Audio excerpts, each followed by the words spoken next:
भिक्षाम देहि। अरे बाबा जी, जय माता दी बाबा जी।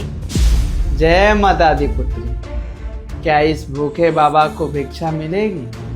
अरे बाबा जी कैसी बातें कर रहे हैं, ये तो मेरा सौभाग्य है कि आप साक्षात मेरे द्वार पर आए। आप बस 2 मिनट रुकिए, मैं अभी कुछ लेकर आती हूँ आपके लिए।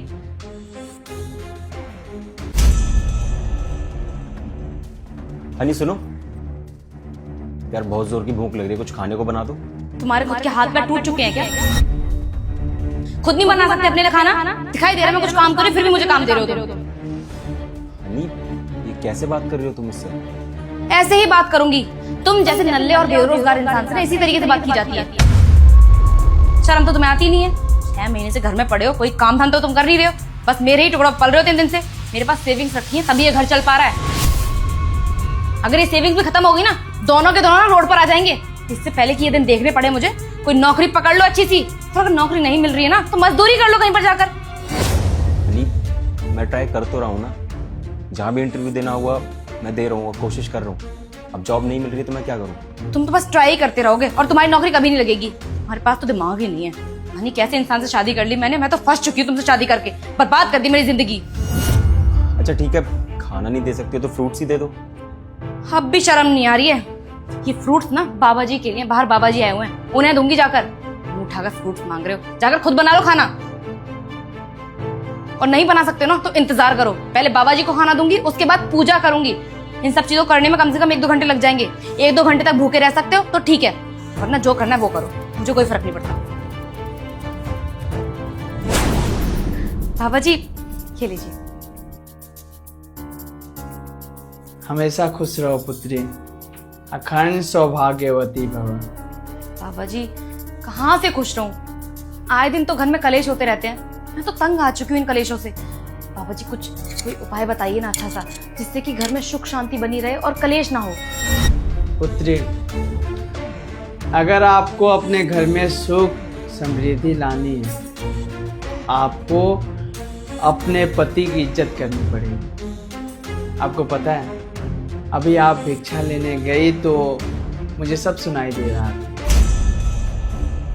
आप अपने पति से किस तरह से व्यवहार कर रही थी, उनका अपमान कर रही थी, निरादर कर रही थी। ऐसे पुत्री आपके घर में तो सुख समृद्धि नहीं आएगी। वो कहते हैं ना कि जिस घर में पति की आवाज़ से पत्नी की आवाज़ ऊंची हो, उस घर में सुख का संभावना नहीं है।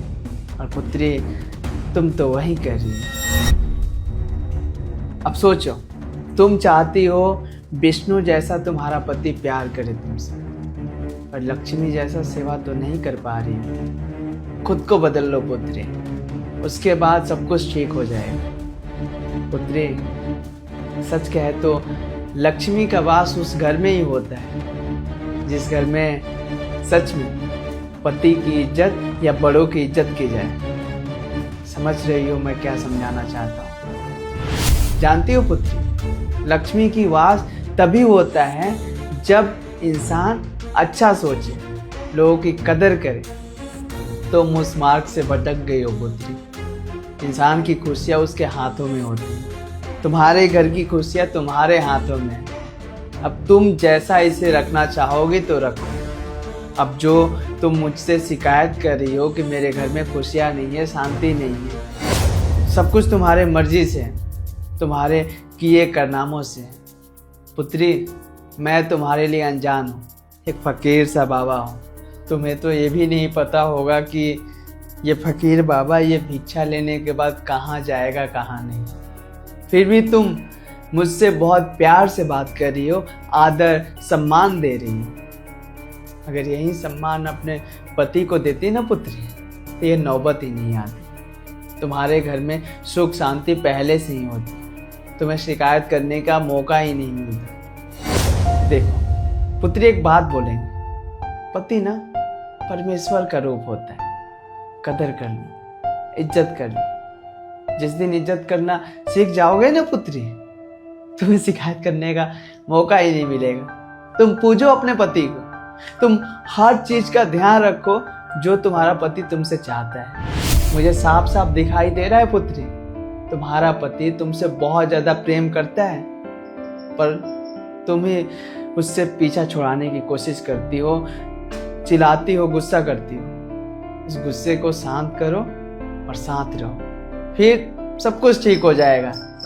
तुम्हारे घर में लक्ष्मी की वास होगी, सरस्वती की भी। तुम्हारे घर में सुख भी आएगा और शांति भी, लेकिन सब तुम्हारे हाथों में। समझ रही हो ना?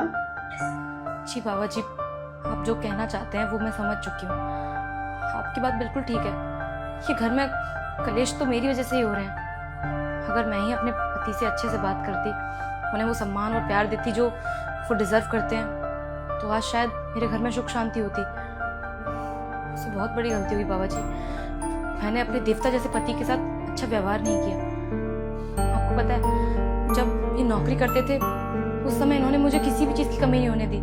और आज जो मेरे पास पैसे हैं, जो भी मैंने बचा रखे हैं, वो सब तो इन्हीं के पैसे हैं। और मैं उन पैसों के घमंड में आके इनके साथ अच्छा व्यवहार नहीं कर रही थी। बाबा जी, मुझसे बहुत बड़ी गलती हो गई, मुझे माफ़ कर दीजिए। ये जो भी मैंने किया है, मैं इसे सुधारना चाहती हूँ। मैं अंदर जाती हूँ, सबसे पहले अपने पति से माफ़ी मांगूंगी, उसके बाद आपके लिए कुछ अच्छा सा खाने को लेकर आऊंगी, जिससे कि आपकी भूख मिट जाए। आप यहीं रहिएगा।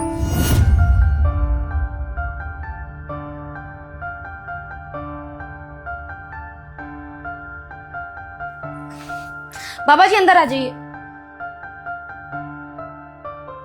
बाबा जी, बाबा जी कहाँ चले गए?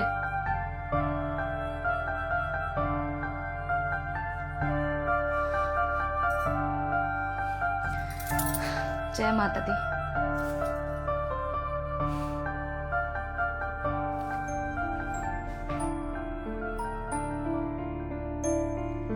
सुनिए, आई एम रियली, मुझे प्लीज माफ कर दीजिए। मुझे मेरी गलती का एहसास है। एहसास है? पर तुमने क्या किया? मैंने बदतमीजी की आपके साथ, उल्टा सीधा बोला है आपसे, कभी भी तमीज से बात नहीं की। आप मेरे पति हैं, मैंने इस चीज़ का भी लिहाज नहीं किया। आप 6 महीने से जॉबलेस हैं और मैं आप पे कितना प्रेशर डालती हूँ, कितना सुनाती हूँ आपको। मुझे बहुत गिल्ट हो रहा है। मुझे प्लीज़ माफ़ कर दीजिए। जो कुछ भी मैंने आज तक किया आपके साथ, मैं वादा करती हूँ कि आइंदा से कभी भी ऐसी गलती नहीं करूँगी। जब आपकी जॉब थी तब आपने मुझे किसी भी चीज़ की कमी नहीं होने दी, और आज जब जॉबलेस हो गए तो मैंने आपको कितने ताने दिए। और ऐसा भी नहीं है कि आप ट्राई नहीं कर रहे हैं, आप ट्राई कर रहे हैं, फिर भी मैंने आपकी मजबूरी नहीं समझी और अच्छा बिहेव नहीं किया। बस इस चीज़ की माफ़ी मांगती हूँ आपसे, और वादा करती हूँ कि आज के बाद कभी भी ऐसा कुछ नहीं करूँगी मैं। बाकी आपको भूख लगी है ना, आप मुझे बताइए आप क्या खाएंगे। आपकी फेवरेट डिश बनाकर लाती हूँ मैं। लेकिन तुम्हें तो पूजा करनी है ना। पूजा तो बाद में होती रहेगी। अब आप मेरे पति हैं, पति परमेश्वर। अगर मेरे पति ही भूखे हैं तो ऐसे पूजा करने का क्या फ़ायदा। पहले अपने पति को भूख लगाऊंगी, उसके बाद भगवान जी को। तो आप बताइए आप क्या खाएंगे। मैं कुछ हेल्प करूँ? अरे नहीं नहीं, आप रुकिए, मैं आपके लिए ना मटर पनीर बना के लाती हूँ। ठीक।